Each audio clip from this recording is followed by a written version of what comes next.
is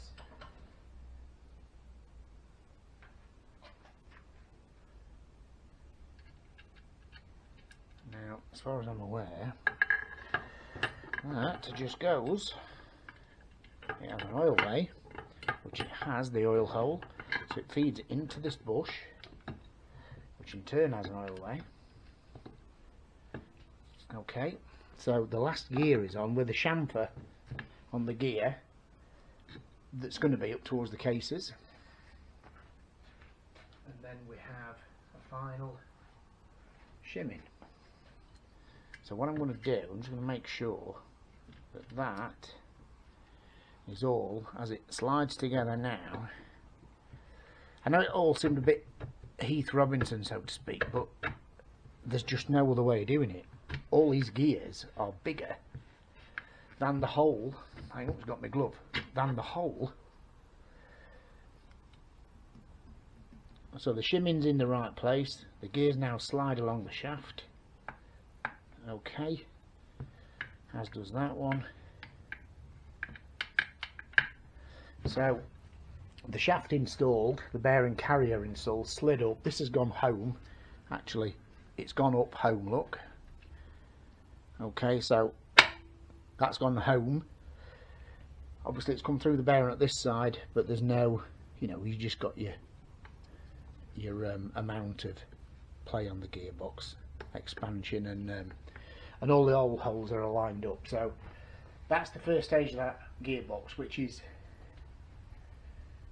pretty awful, to be honest, but it is what it is. I mean, it's so much easier when the cases captivate both shafts, if you like, and when you split the cases apart, you've got both shafts that will just release out. So with that in mind, I'm just going to check now. So what we've got here now is our input shaft. Okay, now our input shaft will mesh with our gears. Now if we move the ones that are in dog,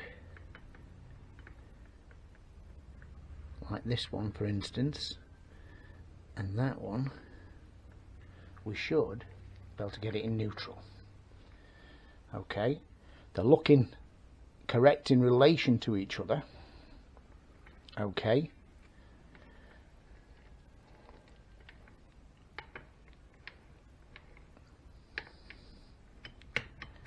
sort of know when that, yeah, the bearing retainer goes on there on the cases, and obviously when the clutch is on, the clutch pulls it all together up to this bearing, and the bearing's held with the bearing retainer in this cover, in the top cover. That kind of locates that shaft, that it cannot move forwards and backwards when assembled. So yeah, so looking down there, that's looking all good. So right, I think we'll leave it at that for this one. It's crankshaft back in shortly. There's the cat again, says it's tea time, and we'll pick it up in a minute. So we have our shells just laid in their correct original positions. The bung's back in, which means we can actually just pre-lubricate the shells. Not too much just yet, but we can actually get some oil on it. Not too much, because if it drops down and into that chamber, obviously it runs out of the front there again. As we now know, it's fed from there in and up into the main bearings. So I've got the chain slippers to fit, and the retainer. There's already a steel retainer in here for this side, which is the slipper for the rear bank. Okay, so this one essentially needs to go, when I get some Loctite on it, into, that goes in that position. Sorry, that goes in that position. Get some Loctite on. I don't know if any of you want to kind of see, without counting teeth etc., but sort of how the gearbox is in this format, where the gears are pretty much we have, if I just slide that one over, we can have a quick look. Just have a quick look. We can only get it wrong, eh? Can't we? So, remembering that this is always the driven shaft. I mean, by that I mean the engine. So when the engine's running, this is obviously when the clutch is released, but it's always related to engine speed, whereas back wheel isn't related to engine speed. It varies across the gear range, okay, but this is always varies relation to engine speed due to the primary drive, fixed gears on the primary drive. So with that in mind, if I turn that at that sort of speed all the time, holding the output shaft, we've got a neutral position there. This gear is fixed to this shaft, so if this shaft is turning, that gear is turning, okay, and these two on here are fixed on the splines to this shaft, so if this shaft is turning, they're turning as well. That one is in a free wheel, if you see what I mean. So on this shaft, when this turns, these three, well, that's actually one but with two gears on it. So there we go, and it has to be, because they're in constant mesh, it has to be that if that's fixed on there, these have to freewheel, and that fixed on there, this has to freewheel. So this is now fixed to this shaft, the output shaft, and this shaft is fixed to the output shaft. So let's have a quick look, just see if we can get it right. Let's have a relation to my turn in there to what happens there. So if we move the gear in there, we get a speed, whatever you want to call that. If I move that across, that gear across till it dogs in, if I can, in that one, looks like we've got a little bit faster. So this now comes out of dog there. Not sure whether it's that one. No, we've gone back to a neutral there. I think, no, it's actually that way. Well, I've slid this one across till it dogs into this gear.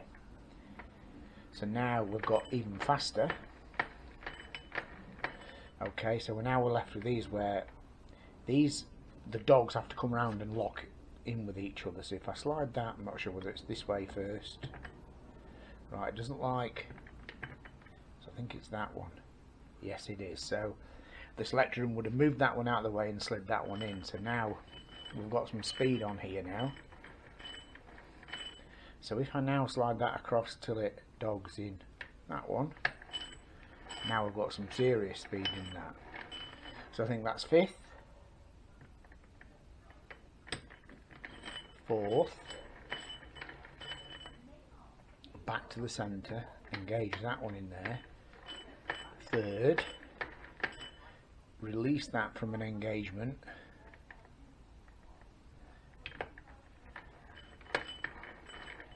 second, into the middle, neutral, and across this side, first. I think that's it. You pretty much get what I'm saying. It's so it all depends on driven tooth. So if we get it in top gear, remember this is, we'll start with first gear, so we've got a small cog turning a big cog. That's the, okay, so there's going to be quite a lot of turns on this to get that to turn once.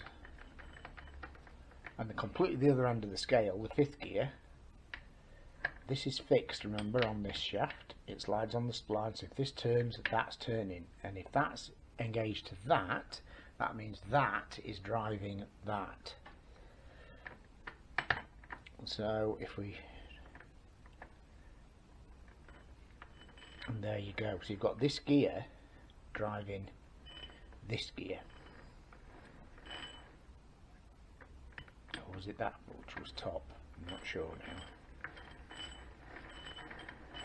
No, because the most teeth, which looks like that one to me, obviously we've got first, second, third, fourth, fifth. So that's fifth. And there we go. There's your top gear. Anyway, we're no gearbox experts, but that's pretty much what we're looking at. Okay, I'm going to get the, I'll take that back out for a minute. I'm going to lay the crankshaft in. I'm going to lay the crank in. I'm just going to put a little bit of clean oil on these shells. I don't want that crank to turn at all on those shells without any lubricant. Okay, right.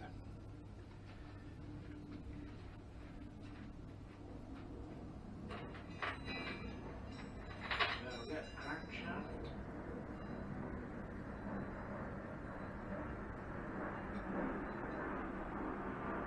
Got line overs at the minute, but there we go.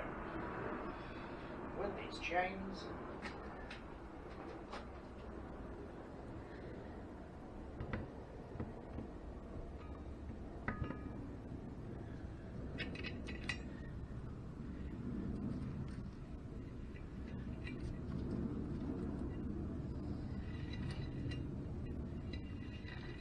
Okay.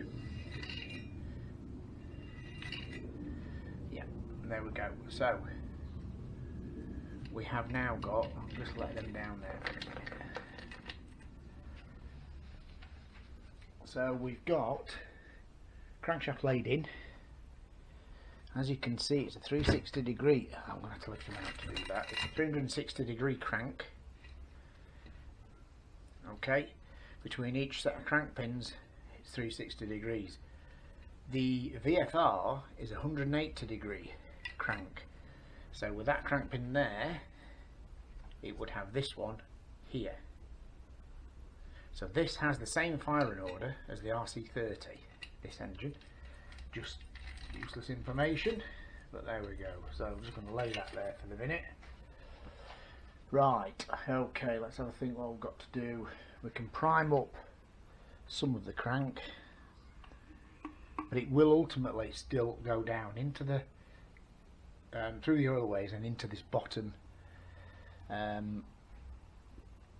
you know, into this bottom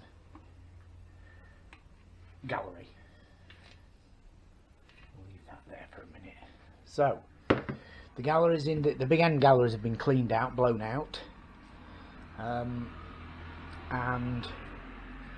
just need to make sure cleanliness is, you know, on here is imperative. So, right, a nice layer of 3 bond on the faces of everywhere that we need it to be.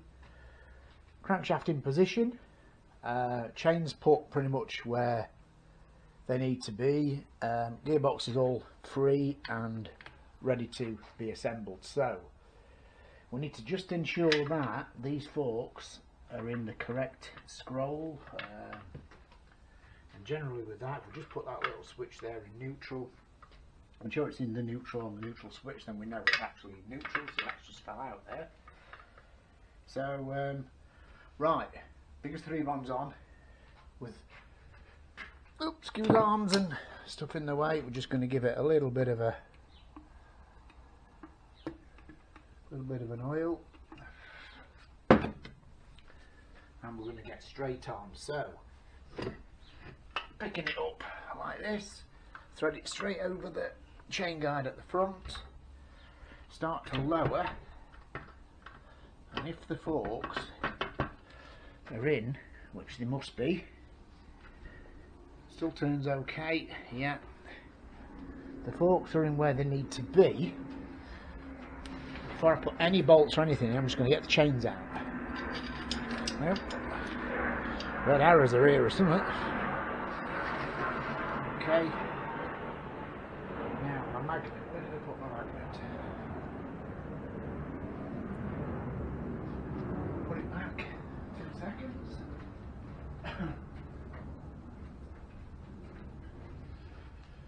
Fish this one out. Before we start tightening anything up, because if it's just nicked to trap this chain or whatever in any way, so out she comes. You can see it's on the sprocket, so we can kind of say, there we go, see the crank's turning okay at the minute. I know there's no bolts in it, but it's turning. The chains are where they need to be, and what I'm going to do now, I'm just going to put a bolt in the cases to hold the two, just nip the two together while I turn it upside down and I can get the main bearing bolt. Okay,